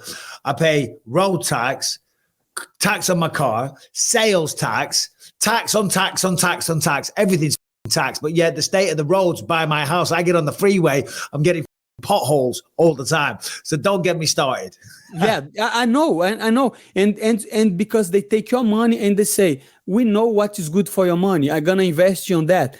And you don't have the power to control. So politics, now I see they play a huge role in our lives, but we are not teach how to understand that. And they just want us to keep paying money, and being patient about the whole thing in the world. And that's why I'm trying to learn. It starts all with taxes, my brother. Too many taxes on this country. Yeah, tell me about it. So when we say Renato Money Moicano, this isn't just a catchy nickname for you now. You're going hard on the economics. You're reading books. You're going to be the next Warren Buffett. Taking over the world. You're causing a revolution. Renato Money Moicano wants the money. He's going to take the money. No, because to be rich back in the day, if you were a guy that could save money, you'll be rich. But with inflation, that is not really investments, because if you're not making 20% on your investment, you're losing money. Yeah, money sitting in the bank is very, very stupid, because you're just losing value every single year. You're losing value. But 30 years ago, you buy a house and you just save money and you're okay, right? The 401k. But now, one friend tell me one thing. What do you think is better, to have a gun, or to know how to use a gun? Money is the same. It's better to know how to use money and then have money, because otherwise you're gonna have money and you're gonna spend. So that's why I'm trying to learn about these things, because again, this play a huge role in our lives. Yeah, no, absolutely. And sadly, that is kind of what makes the world go round. You know what I mean? So you got to know about it. Before we let you go, Harrington, he's our producer. Harrington, we got any quick questions for Renato Money Moicano? And congrats again, buddy. Paddy Pimblett, love the call out. I don't think my producer's here. I think it's just me and you. But listen, brother, thanks for joining us. We've taken up enough of your time. I love that call out. I think you and Paddy makes all the sense in the world. I really do. I think it's a good fight for him because of your ranking. I think he has to fight somebody ranked, and for you, it's a huge name for you to fight and continue building your star. So congrats on the weekend, man. Drew Dorbert is not an easy person to beat. So congratulations. Hope the eye rests up soon. And I look forward to talking to you again. Bisping, thank you so much. It's always a pleasure to talk with you, especially because you are a champion. And I just want to ask you one question. Please. Have you ever doubt about yourself being a champion? Because you had some struggles, right? I remember, man, I am a UFC fan. I'm watching all your fights, and I remember you beating Rockhold. Have you ever doubt yourself on being a champ? It's crazy. The short answer is no. But it's crazy because I stumbled across an old fight of mine a while ago, and I was laid in bed and I watched it on TV. It was like a rerun, UFC Fuel or something, whatever it was. And I watched it, and after the fight, and I knew I had one eye at the time, and I'm on the microphone and I'm screaming, I'm going to be the champ. I'm going to do this. I'm going to do that. And I remember lying there in my bed and thinking, where the did this confidence come from? Because to answer your question, the reality is that I never had a doubt in my mind. Right? And I know a lot of people thought I was crazy. They thought I was delusional. They thought I was arrogant. But I knew what I was capable of. My team knew what I was capable of. My wife supported me. And with that support, I knew I'm not going to give up. And yeah, I lost some fights. But every time you lose, and it's a cliche, you get better. You improve. You figure out what went wrong. Maybe the weight cut wasn't correct. I did too much of this in training. I was lifting too much weights. I was running too much, whatever it was. And every time you tweak it, you get a little better, a little better, a little better. So I knew I'd get there in the end. So to answer your question, the answer is no. But having blind confidence isn't just going to do it. It's like I was just talking to somebody else and they were saying, you got to put the work in. Having the work ethic, you got to get out of bed. You got to work your ass off. Be the first one showing up at the gym, the last one to leave, not cutting corners. It's all well and good having confidence and having the confidence to say it out loud to people that I will be a champion. But you've got to work your goddamn ass off because everybody wants to do it, because everybody wants that money. Yeah. That's excellent. That's excellent answer, and that already answered my next question. Well, what should you do to be a champion? Hard work and believe in yourself. That's it, right? Yeah, I mean, because I always say everybody has a skill. Everybody's good at something. Right? I figured out my skill was fighting. Your skill is clearly fighting. You know what I mean? So when you figure out what that is, and for us, it's fighting. That's your thing. That's what you're going to ride all the way to the end. You're going to do this until the wheels fall off, or you're going to die trying. You know what I'm saying? Okay. So this is it. This is your skill. This is your talent. Obviously, you're great on the microphone as well. You've got the YouTube channel. You're expanding your mind. You're reading books. You're doing everything right. You know what I mean? But we want to see you back inside that goddamn octagon. And Renato Money Moicano versus Paddy Pimblett is the one that we want to see going down in the UK. Yeah, in the UK. And you guys were the first to hear, okay? Thank you so much, Bisping. See you next time, and thank you so much for having me here. Congrats, brother. Take care. Talk to you soon. Oos. All right, today's episode is sponsored by Fitbod, which is the personal workout guru in the palm of your hand in your phone. What am I talking about? Well, listen, Fitbod is a smart workout app that creates personalized workouts based on your goals, your fitness level, and the available equipment. Whenever you want to use it, you just pick it up and you look at it and it will give you a workout. It tracks all of your muscle recovery. Fitbod adapts as you improve. And the best thing is, for the cost of one session with a personalized trainer, you get access to a full year of Fitbod's workouts, which are designed specifically for you. Okay. Also, there's 1,400 high definition demonstration videos. So you learn the technique correctly. You keep the correct form. You get the most out of your workout. And of course, you're not going to get injured. Whatever equipment you have available, also, it will tailor a workout to that. So if you've got a full gym, that's great. If you're just in the garage, you're down the local park, or just in your front room, it'll give you a workout that you're going to get the most of. You're going to see the benefits. And right now, you're going to see a tremendous benefit when you take advantage of this offer. All you got to do is go to fitbod.me/believe to get 25% off the subscription, or you can try the app out for free. As I say, the workouts are fantastic. I use this when I'm on the road. Fitbod.me/believe, 25% off, and you can try it out for free. So you've got nothing to lose and everything to gain. And we're back. I'm not going to lie. I've got a bit of a headache today. Yesterday, well, no, in fact, no. Today is my daughter's 21st birthday. 21 years old today. So we went out last night. We had a nice steak. I had 3 dirty vodka martinis. So I'm not going to lie. I've got a little bit of a headache today. Were they Michael Bisping sized? They were good sizes. They were so big that they filled the glass and then they leave the shaker. You know what I mean? So I had a good little buzz going on. 21 years old, Anthony. My daughter. It's crazy. It flies by, man. Crazy. Yeah, that's crazy. 21. 21 years old. Yeah, it's crazy. Time flies by. I've been trying to ease off the boozing a little bit. I'm ready to fight. It kind of just hit me. Like, not fight, but I'm ready to like get back to, like find a fight, starting to get back in shape, picking up the workouts a little bit, trying to get this. I'm fat. I got this belly hanging over my pants. I got to deal with that. So I'm like, what do you think you're weighing right now?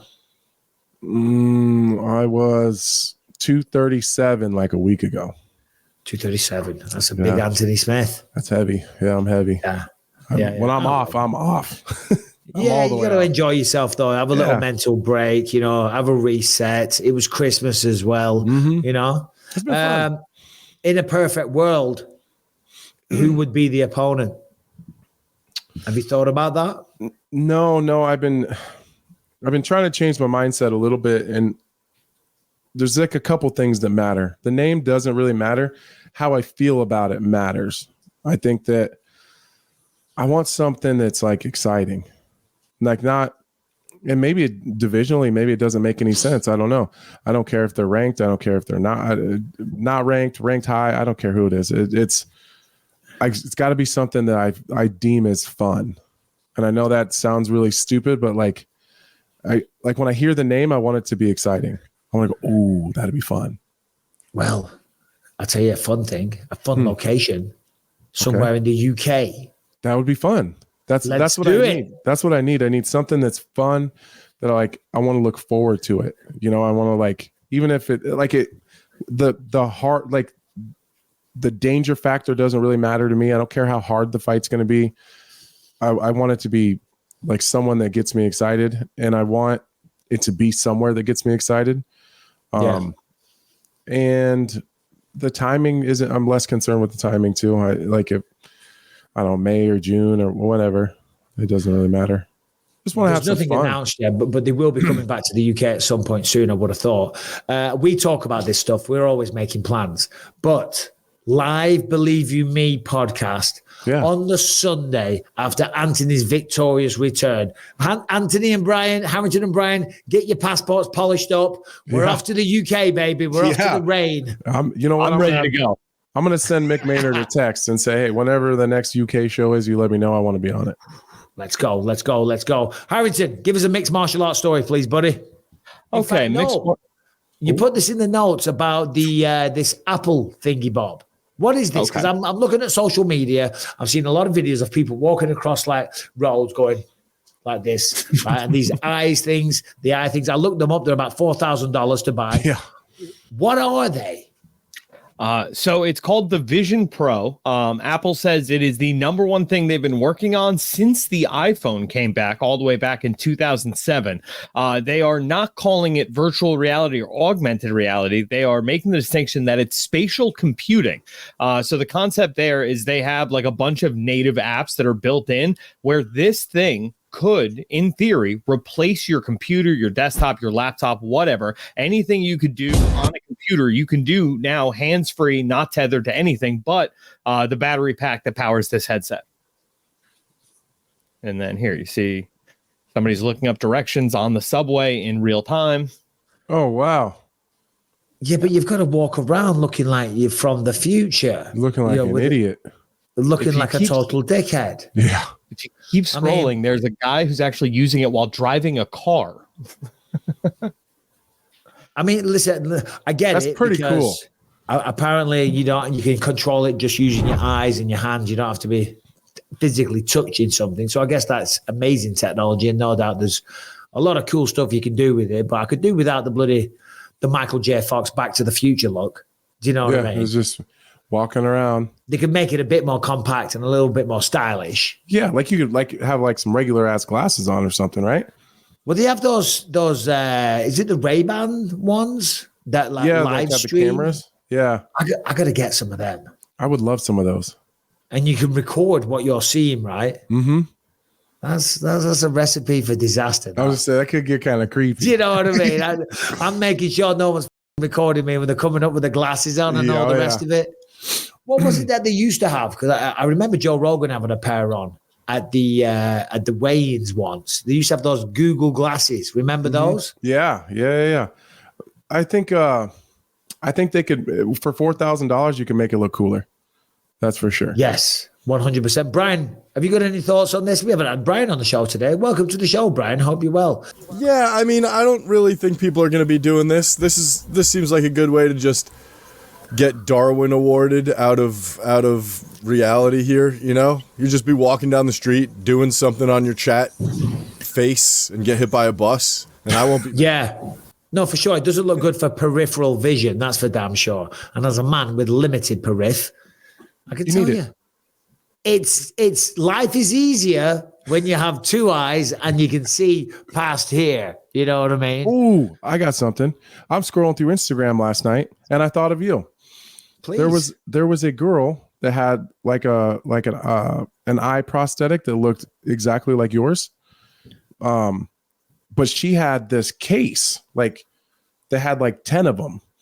And she's a teacher. She teaches like elementary school, and they all have like different designs on them. So she has like fun little designs on her eye. It was actually really goddamn cool. It's funny you say that because I think I sent it in the chat maybe. There's a guy, I think it's San Francisco 49ers. Are they in the Super Bowl? They are. Yeah. So he's got a prosthetic eye with the logo of the San Francisco 49ers. I mean, wouldn't be my first choice, but yeah. Have you thought to like get some fun ones and put some designs on them? No, I need to get another one because when I got this one done, you're supposed to get a new one every year. The $3,500 a pop. And this chick had like 10 of them. Yeah, well, she's loaded, right? Yeah. I've had the set. I've got one. It's my most prized possession of all. Nothing lasts very long with me, especially when I'm pulling this thing out. Every time I'm drunk or something, or there's new kids, I pull it out. I'm like the creepy uncle. Like I scared the shit out of my niece when I was back in England. She did not like me. I pulled my eyeball out. She was like, I meant to get a new one, but I don't think I'd have a football logo. You got any interest in the Super Bowl, Anthony? Yeah, my Chiefs are in the Super Bowl. Yeah, of course. Yeah. Kansas City Chiefs. Yeah, so I'm excited. Yeah, I'm super excited. What do you make of all this stuff that's going around that the Super Bowl's rigged? It's all rigged so that Taylor Swift can endorse Joe Biden. Yeah. Have you seen this? I've definitely seen that. I have. Brian. Yeah, come on, Brian. We need your input on this one. Yeah. I'm not averse to the theory that this is all a big psyop. That seems like it makes sense. There's no reason why. Like, we've never really paid attention to Taylor Swift's personal life like this before. She doesn't matter. This all just shut up, Harrington. That's her whole thing, is who she's dating. That's literally been her whole career. Brian, your volume's super low, just FYI. Oh, hello. How about that? No, much better. That's better. There we go.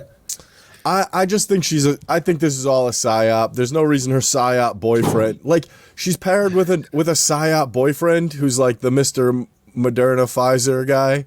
He's like, everybody get your vaccine shots, and Taylor Swift's like, oh, everybody, whatever I say. I don't know. Listen, I don't know what you think about I don't know what you think about the vaccines or anybody else, but I have an idea what Brian thinks. But the amount of money that Pfizer probably paid Travis Kelce to do that commercial, you could get me to say anything. Probably. That's what I'm saying, dude. Me too. I'd be Mr. Pfizer, and so I kind of feel bad for him. They're like, oh, Mr. Pfizer, like, listen, I'll cash that check. Yeah, but But do you honestly believe? No, in all seriousness, Brian, do you honestly believe that there's a potential that all the Super Bowl, the NFL, it's all rigged? No, I mean, I've heard that for a long. Because that's crazy. No, well, I mean, it's not just something that I'm coming up with here. It's like I've heard that for a very long time. People have been saying that professional sports in America are rigged to make narratives. It's not a new thing that I'm hearing, so it doesn't surprise me that it's coming up now. Well, when the graphics came out for the Super Bowl, there was supposedly this leaked graphic where they were showing who the Super Bowl or the halftime show was going to be, and it was like the 49ers versus the Ravens, which is who the Chiefs ended up beating. So even if it was, they're saying it was rigged, it didn't work out that way anyways, because the Chiefs won, so it didn't matter. Well, the Chiefs are still there, though. They are. The Chiefs are still there. Who gives Which I'm fine with. Who gives a shit? As long as my team I'm wins, just sick of hearing about bloody Taylor Swift. Anyway, let's get back on board with some mixed martial arts. Harrington, you were going to say something before. Please rescue this show. That's a first. So yeah, Ian, that is a first. It's fair. Ian Garry sabotage the show. There we go. Ian Garry is in the news. He made a prediction, right? As you know, he's wanted to do. He makes his, mystic Ian Garry predictions for his fight. And this one with Jeff Neal is receiving a lot of backlash for some of the faces that he made in it. Brian, if you want to play that, it's let me know what you guys think. Is this good trash talk? Finish him. I'm gonna make him quit. He'll choose when he's done. I'd like to kick him to the body and have him do that, like when the dog's shitting. Look when the dogs look at you, like when they're pooing for protection. That's what they do, right? Dogs look at their owners when they're pooing, because that's when they're vulnerable for attack, right? There's me. Do the face again. Something like that. He's confident. Is That's that a thing? Damn sure. Because I'll tell you this, my dog's outside taking a shit and he's staring at me. I was like, you stop looking at me. Look at me while you're taking a shit. Is that a real thing? Well, I mean, I wasn't planning on talking about this, but Harry. Sorry. No. Harry took a shit on our rug, our new rug, right? And I'm like, this morning, I'm like, Harry, get here. And he knew what it was about, and he wouldn't come. And I, get over here. I wanted to tell him off, but he froze and wouldn't come near it. Little bastard. Keeps shitting on, well, doesn't keep shitting, not all the time, but he has been known to take a dump on the rug, and we just got a new one. I'm like, Harry, this does rug he stare at you though? He kind of did, yeah. Now, see, I feel like that's them a certain dominance over you. Harry couldn't assert dominance over anything. I mean, you're not shitting on his floor. Yeah, that's a fair point. What do you think about Ian Garry, though? I was just saying, that's a confident man right there, because you look at all the shit he's had online. He ain't backing down. I mean, yeah, he turned off the comments for a while. I don't know if they're back on now. But he's still talking a lot of shit. They're for sure off. I checked on that video. They're off. They're still off. That's what I think. What do we think about the comments being off? He's not past it yet. And he's hasn't made it to a fight week yet. We'll see how we feel, because it's all gonna. It kind of blew over a little bit because this sport moves so fast. There's so much going on. There's always the next weekend of fights. There's a whole nother fight card. There's a whole nother narrative happening. But when it circles back around, he's going to have to answer some questions he doesn't want to answer. 100%. But I will say this: I like guys like that in this sport. That's what makes it fun. It gives us stuff to talk about, you know. So guys like Ian Garry, they make it more colorful. Yeah, right. Maybe it's not your cup of tea. Maybe it doesn't float your boat, but it makes you interested in the fight. That's for damn sure. Yeah. And that's what you want to do. You want to evoke emotion. I think he did a good job, just kind of going under the radar. He kind of went off the grid a little bit. You didn't really see or hear much from him. I think that was smart, and now he kind of came back, firing up for his fight. He's making the right moves right now. And he's fighting, 2 weeks? Yeah. Less than 2 weeks, a week on Saturday, UFC 298 Anaheim. Jeff Neal, that's a tough fight though, man. That's a really tough fight. I mean, Jeff Neal was giving Shavkat everything he could handle. You know, that was a pretty close fight. You know what I mean? Yeah, all right. Shavkat got the finish in the third, but Jeff Neal was handling himself. He hits hard. He's very powerful. He ain't no bitch. No. Jeff Neal he's really well trained too. Safe raves about that guy. So he's a great coach. He's got a great team behind him. He's got great coaches. He's got a lot of like long rangy strikers to be in front of. That's big. I think that's Jeff Neal's one of his biggest problems is he's so stocky and doesn't have a real long reach, and you know he's not particularly fast. You know, but he deals with long rangy strikers very, very well.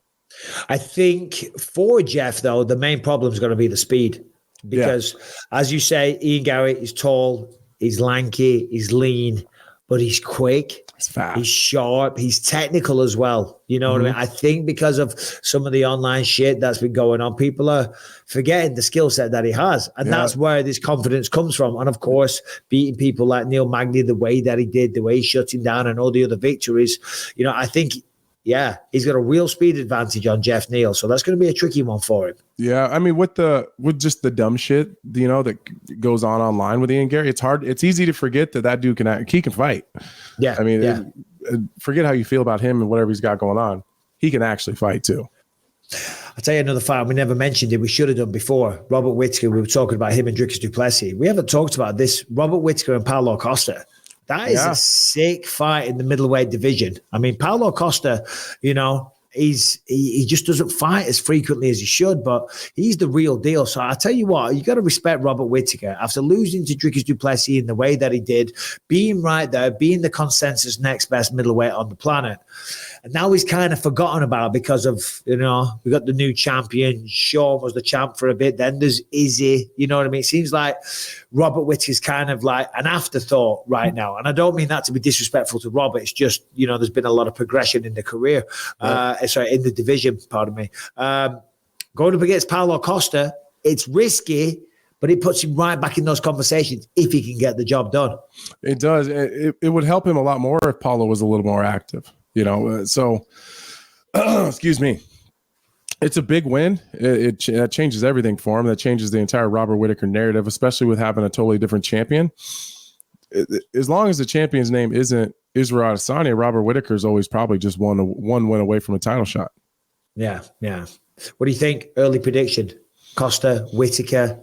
I think Costa's more polished. I think he's faster on. Sorry. Whittaker's more polished. He's faster on the feet. But Costa's a problem, man. He is a problem. He makes everything so dirty. And he's so aggressive. You can change a lot by just being meaner than other people. What's so funny? No. I was going to look at some of his tweets because he's a funny bastard. He's super funny. Yeah, I enjoy his online persona. That's for sure.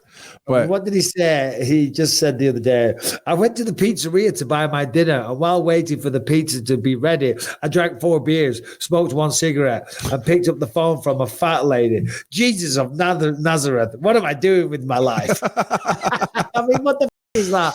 And when he says shit like that, I can't tell if he's joking or he's being serious. Yeah. So what else have we got? I'm just seeing him shadow box and stuff. He's a funny guy, man. Do you see the one where like he has the crease in his armpit and it's like he's super close to it? And what does this look like? It was like he posted. I was like, oh my God, what is he posting? And then just zooms out and it's, you know, it's his face. The guy's funny. His secret juice thing. I mean, Jesus Christ. He has a lot of fun with that as well. All right, this episode is sponsored by Bioptimizers. Look, listen, you don't know this, but you are not getting enough magnesium in your body because 4 out of 5 Americans, they just aren't. And that's a big problem because magnesium is involved in more than 300 biochemical reactions inside your body. So today, I want to talk to you about the most common signs to look out for that could indicate that you are magnesium deficient. Listen carefully at the end because there is a special offer happening and this could be exactly what you need. Here we go. Are you irritable or anxious? Do you struggle with insomnia? Do you experience muscle cramps or twitches? Do you have high blood pressure? And are you sometimes constipated? There are dozens of symptoms of magnesium deficiency. So these are just a few of the most common ones. Now, here's what most people don't know. Taking just any magnesium supplement doesn't solve the problem because most supplements use the cheapest kind that your body can't use or can't absorb. So that is why I exclusively recommend Magnesium Breakthrough. It is the only full spectrum magnesium supplement with 7 unique forms of magnesium that your body can actually use and then absorb. All Bioptimizers supplements are the best in class. And if for some reason you feel differently, you can get a full refund. No questions asked. And they are so confident that they offer you a 365-day, that's a full year, money back guarantee. All you got to do is go to bioptimizers.com/BYM. In addition to the discount you get by using the promo code BYM10, you can get free gifts with purchases up to 2 travel-sized bottles of Magnesium Breakthrough. Act fast because this is a limited time offer. So right now, go to bioptimizers.com/BYM. In addition to the discount you get by using the code BYM10, you can get gifts with purchase up to 2 travel-sized bottles of Magnesium Breakthrough. So act fast because this is a limited time offer. Right now, go to bioptimizers.com/BYM. BYM10 is the code and get free gifts. Anyway, so we got an interview with Themba Gorimbo. We're going to throw to that now. I can hear you clearly, brother. Thank you. How are you, man? Loud and clear. Today I am joined by the one and only Themba Gorimbo, Zimbabwe's finest, the knockout artist, the guy that has done so much recently. We got a lot to talk about, brother. First of all, congratulations on that sensational victory at the weekend. Thank you so much, Bisping, and it's a blessing to talk to you again, brother. You're a legend. You were a champion in the UFC, and I'm going to become a champion just like you were. Yep. Well, you talked Saturday about manifesting that victory. You went out there straight away, got the job done, stunning fashion, dropped him early, followed it up beautifully. What made you so utterly convinced that that was going to happen? Because you said you manifested it.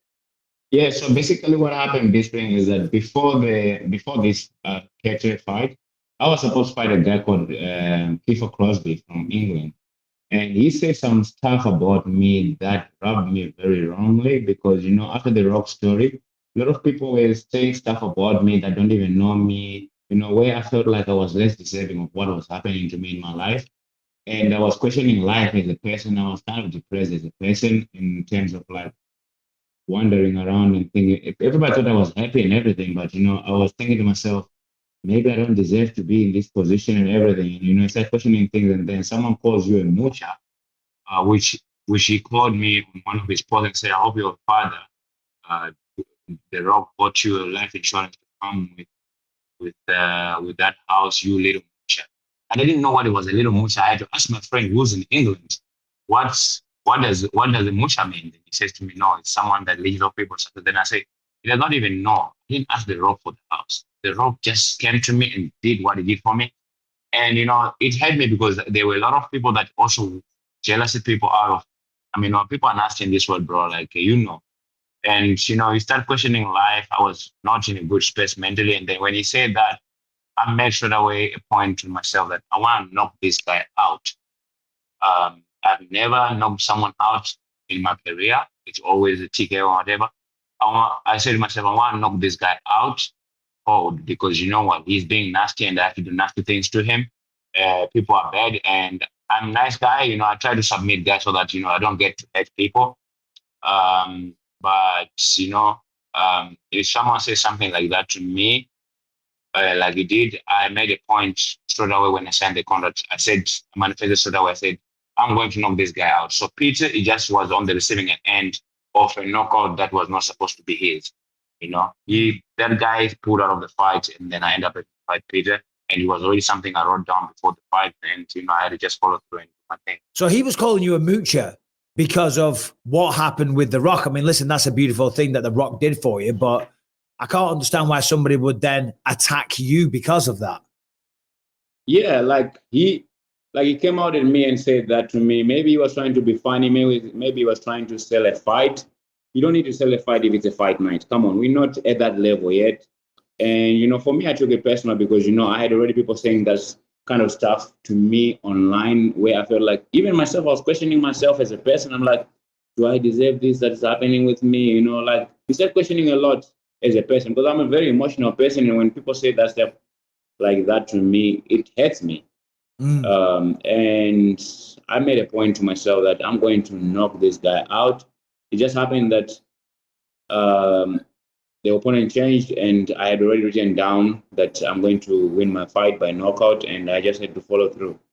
Yeah. Well, listen, let's just talk about that, what The Rock did, because you're not being a moocher, far from it. But that was a beautiful gesture, man. I mean, talk me through that moment when you found out that The Rock had done that for you. I mean, number one, that's a crazy sentence that The Rock got you a house. This is Dwayne Johnson, one of the biggest stars on planet Earth, and then he gets you a place to live. I mean, that's just incredible.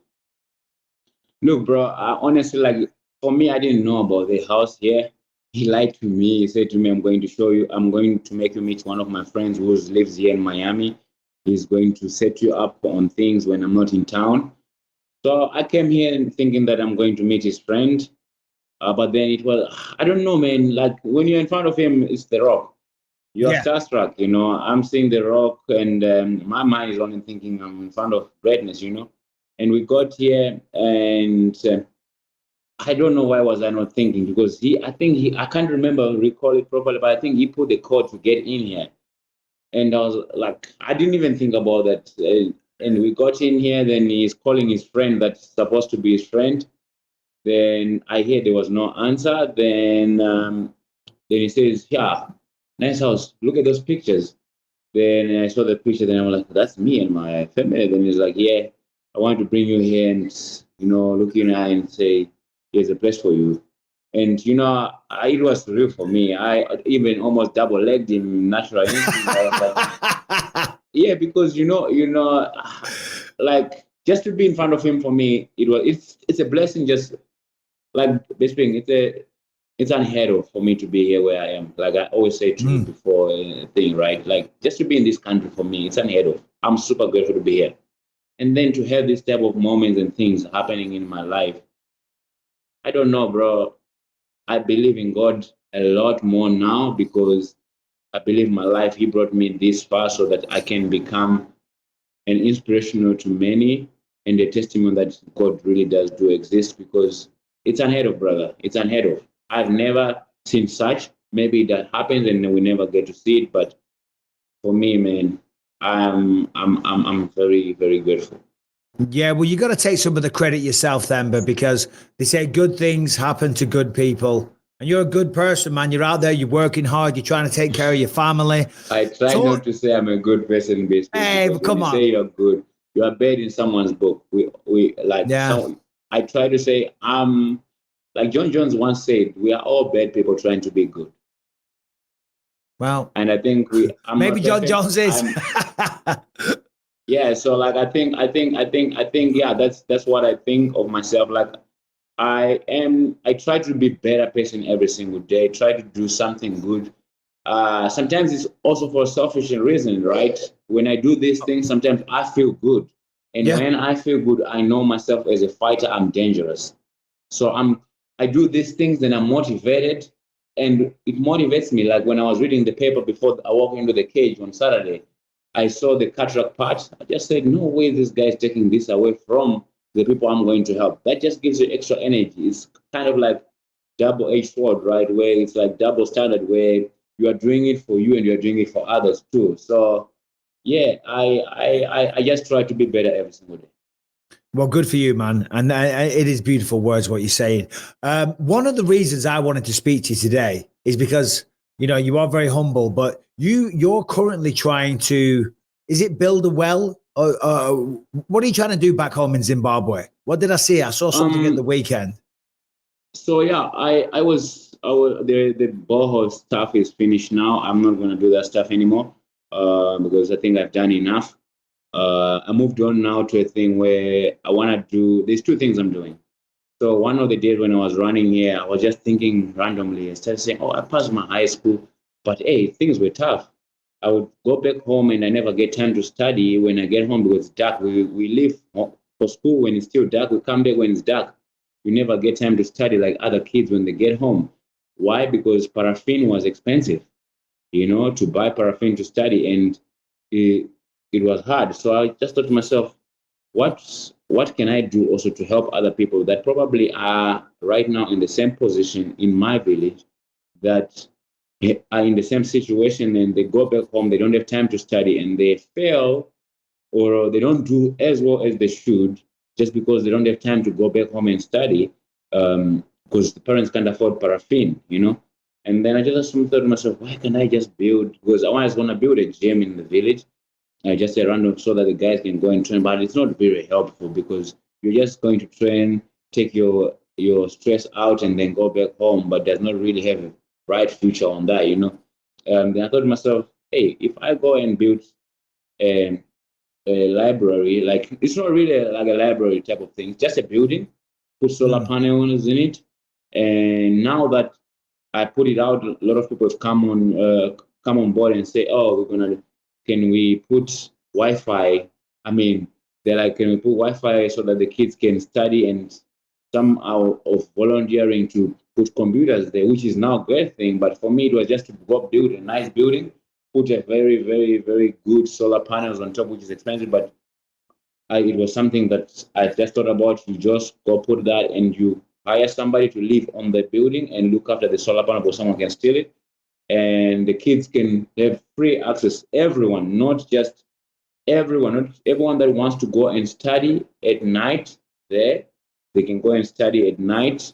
And also, like in the village, it's very hard for the guys to charge their cell phones sometimes because they have to walk 6-10 kilometers to go charge a phone, and then they will save that phone for a week, then walk again to go charge a phone. And, you know, it's not nice. If I can save that and put the solar panel there, then this can be used for that as well, that the people can go there and charge their phones locally and don't have to walk all these kilometers to go charge their phones.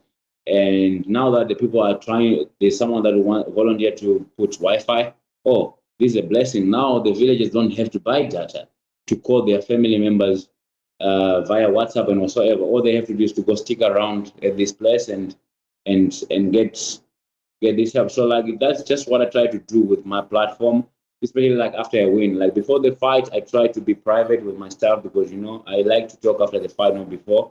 So I just try to use my platform in that way that, you know what, if I can lift one, it's better than lifting none. So like I'm just using this platform.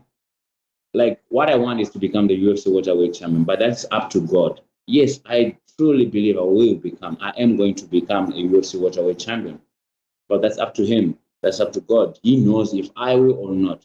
But what I can control right now is what I'm doing right now. That's amazing, Themba. I mean, I'm almost lost for words. I mean, talk about giving back to the community. What you're doing there is, I mean, you should be really, really proud of yourself. That is just incredible. What is the total cost going to be for the library?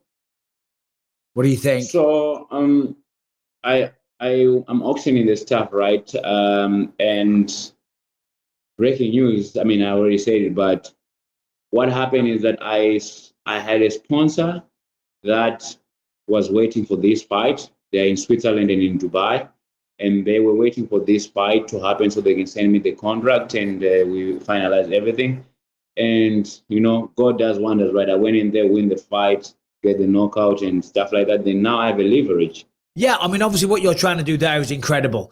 Does that bring some extra pressure though, Themba? I felt the pressure a little bit yesterday, but on Saturday when I was about to fight, because when they played the video of me and The Rock there when I was about to walk out, that was the pressure that I felt. I was like, damn, I have to win. But I was ready. The pressure I create this pressure also. It's good for me, honestly. It makes me work hard. I have this thing that I put out on my Instagram, because I understand now that not every eye that is watching me wants me actually to do well. So I have this side where you can actually see it on the green side of my Instagram, where it's like close friends. You're part of the people that can see my work.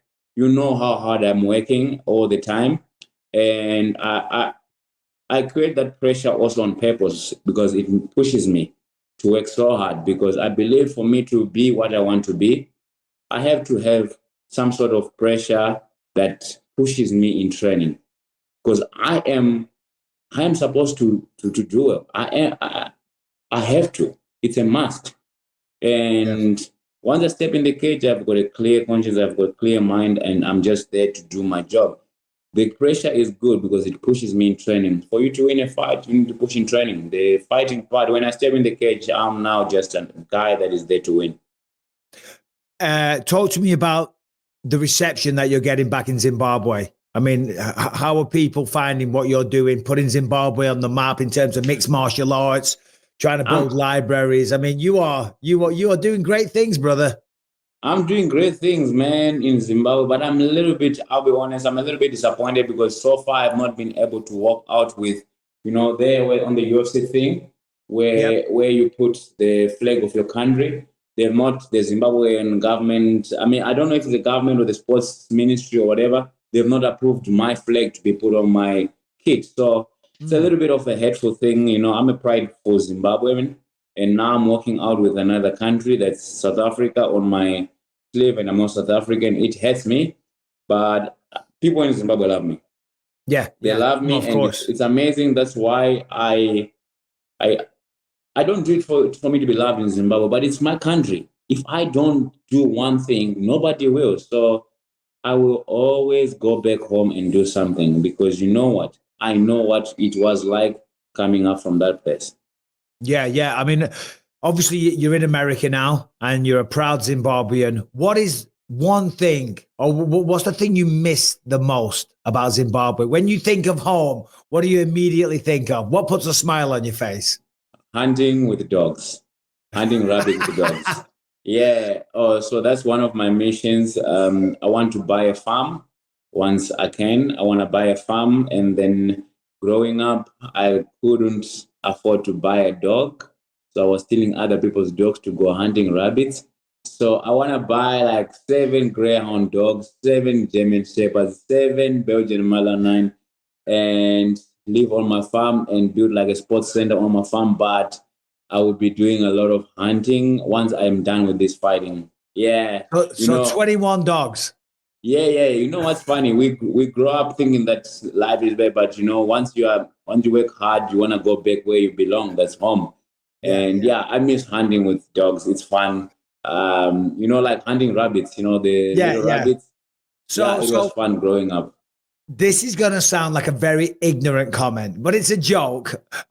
When you said hunting with dogs, obviously being from Zimbabwe, which is a part of Africa, I was going to say, what are you hunting? You know what I mean? And then when you said, I wasn't expecting rabbits, I was expecting zebra or something a bit more exotic. Do you know what I mean? The last thing I expected you to say, I thought you were going to say like lions, or do you know what I mean? No. Rabbits. It's a lot of fun, this thing, I know. Now I'm going to Zimbabwe on I can't really on Wednesday. I don't know, maybe tomorrow or Wednesday. I go there. My friend owns a farm, his father owns a farm. So that way when we get there, I always want to go to the farm and do some hunting. It's not real hunting when you're using a gun for me personally, because you're shooting from far. It's nice to have labor towards your food, chase it with the dogs and then, eventually catch it. And it's fun. It's a lot of fun. Yeah, no, it sounds amazing. Nice bit of rabbit stew then. Yeah. It's fun. I don't enjoy the meat, but I enjoy the process of hunting. Obviously, the fight just happened on Saturday. You got through there very, very fast. Super impressive, man. I'm excited for your future. What have the UFC said? I mean, I'm assuming it's too early, but I think you just want to get back in there ASAP, right? As soon as possible. Yeah, Sean became backstage after the fight. May, I'm back. Oh, nice. I wanted sooner, but the coaches were like, no, May. So, yeah, but I think it's a good timeline. May is good. I wanted sooner, but May is good. Okay. Well, listen, we've got Renato Moicano jumping on in a second, and we had a couple of Wi-Fi issues, which kind of ate into our time a little bit. I know you got a busy day. You're the belle of the ball. You've got interviews all over the place. You're probably going to go check in with The Rock. When's the last time you spoke to The Rock? Oh, straight after the fight, he called me and he made me cry before the fight, though, because, he sent me a text. He's like, hey, bro, you're born for this, and go out there and do your thing. And I saw the text once when I was backstage, man, and I cried a little bit, but, I tried to hide away from everybody because, it's tough. It's a lot of pressure, but I didn't cry because it was pressure. I just cried because, I just said to myself, I come very far to be here, There's no way this guy's going to take this away from me. And it made me cry a little bit, but I realized and seized the moment, and I went in there, won the fight, and he called me after the fight. First time me, and man, he was very happy. He was very, very happy. It's also like for him, his name is on the line. He's helping this guy from Africa. And you can't go embarrassing him. He can't support some bum. You know what I mean? You've got to go out there and fight. You've got to fly the flag for Zimbabwe and for The Rock. Yes. And also, one thing I'll tell you, though, one thing he does all the time when he sends me a message at the end of the text or at the end of the voice note that he sends me, says, hey, brother, don't forget, you still have to put in the work. Every time. Yeah. Because he says everything is fine and I will support you whatever way I can. But don't forget, you still have to go out there and put in the work, which is very true. And it's always a good reminder because he's not going to fight for me. I have to go in there and fight. Mm-hmm. So it's a good thing, because it keeps me in check as well. Like, hey, don't forget, you have to put in the work. Yeah, no, absolutely. I mean, having all the opportunities in the world don't mean anything if you're not going to put the hard work in. As you say, you've come a long way. I've got no doubt you're going to go a lot further. Thank you for your time. And you are a good man. Keep doing you, Themba. You are a good man. I'm trying to be better. Come on. Well, so am I. Aren't we all? We're all trying to do better. Themba, thank you for your time today. Congrats again at the weekend. And we'll see you soon, brother. Thank you, brother. Bless you. See you again soon, brother. My man. Thank you, Themba. Thank you. Take care. All right. Thank you, Themba Gorimbo. Anthony, you were saying you're a little heavy right now. You're a little large. The beer belly's popping. You're 237. You got a smile on your face. You're a happy man. Happy. Another man that looks like he's been living a similar life. This is according to Harrington, because I didn't really see it, but apparently a lot of people are thinking that Islam Makhachev has blown up and put a few pounds on. Oh, his face a little round. It's a little round. A little round. Harrington sent it to me like he was going to be like gigantic. Yeah, it's a little round. We all kind of get a little round in between. 100%. My face is a little round. You don't look round. You never have a puffy face. It pisses me off. Really? I say maybe it's because I have my shirt off, but like I walk by the mirror sometimes, like in my bathroom, and I stop and go, Jesus Christ, you fat piece of shit. Like then I get all my feel like I'm working out today.